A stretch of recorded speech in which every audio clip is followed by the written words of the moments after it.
Okay, so this is the second part to the first chapter. Again, we're talking about global marketing in a new era. And so on the first video, we're talking about why do companies go abroad, right? Why do they want to expand? What do they want to do? And so we're going to be talking in class about the five major drivers to globalization, right? So there are five main reasons why companies go abroad. And so the first one, and I had already touched upon, and it's more important than any of the other drivers, is really the market drivers. And what does that mean? Think about it. When companies want to go global because of markets, it means that they're starting to see that there's a commonality in different markets that they can actually cater to. So they're starting to see that there are similarities between markets that they can definitely create value for. And so that's one of the main reasons why companies want to expand to these markets, because they can really help the customer with the value that they're providing. Nowadays, we're becoming more global as well. We like to travel, we like to learn new languages, we are everywhere. We're so used to finding products in different countries that we find here at home that we've become, customers that demand those products wherever we go. So if you go abroad to Europe, you might go to France, to the UK, or even to Mexico or Colombia, you will notice that you will find a McDonald's there. You will find a Starbucks there, and in products you go into the store and you see those American-made products.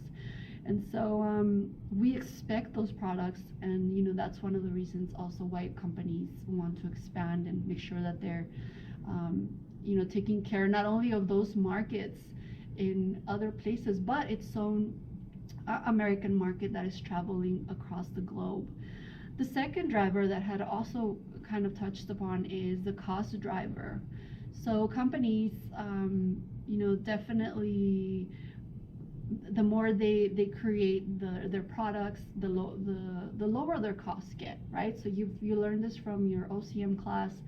Production costs get smaller as you reach a certain amount of products. So companies want to maximize the capacity in their manufacturing plants.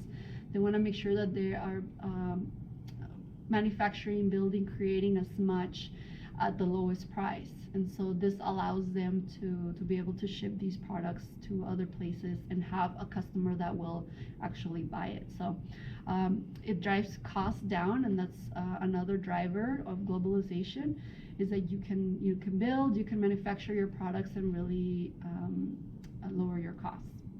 Number three, competitive drivers, and that means that your competition is already probably in a different country. So you have to be competitive and go out there as well.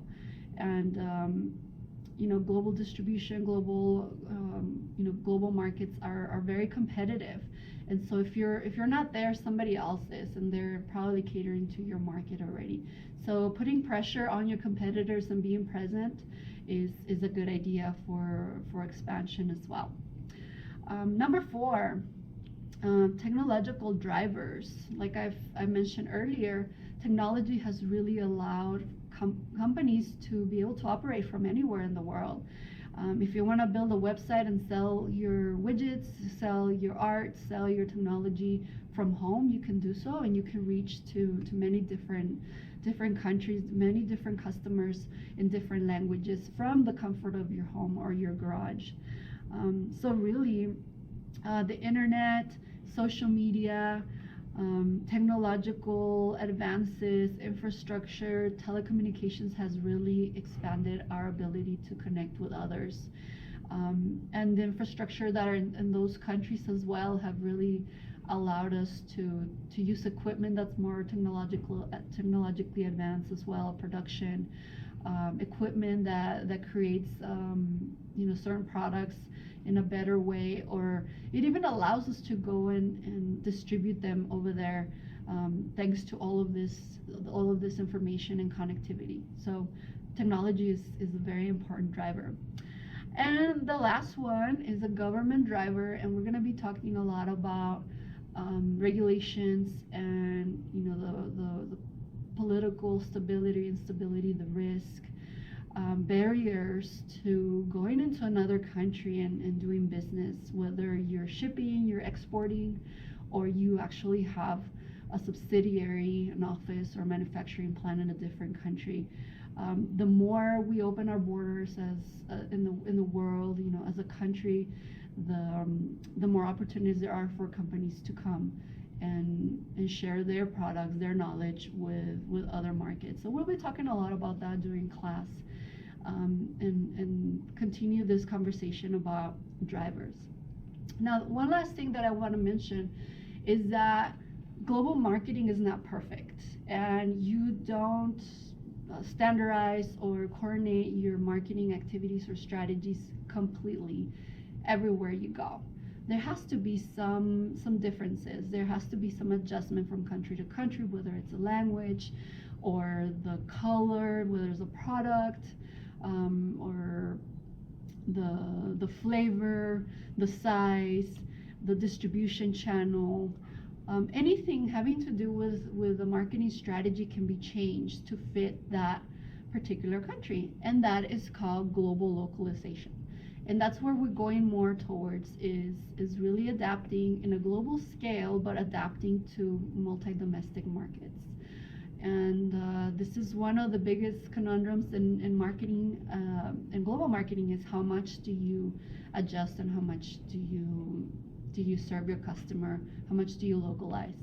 And so I will tell you that the more personal you get with the product, if it's food or clothing, entertainment, usually you will have to do some localization.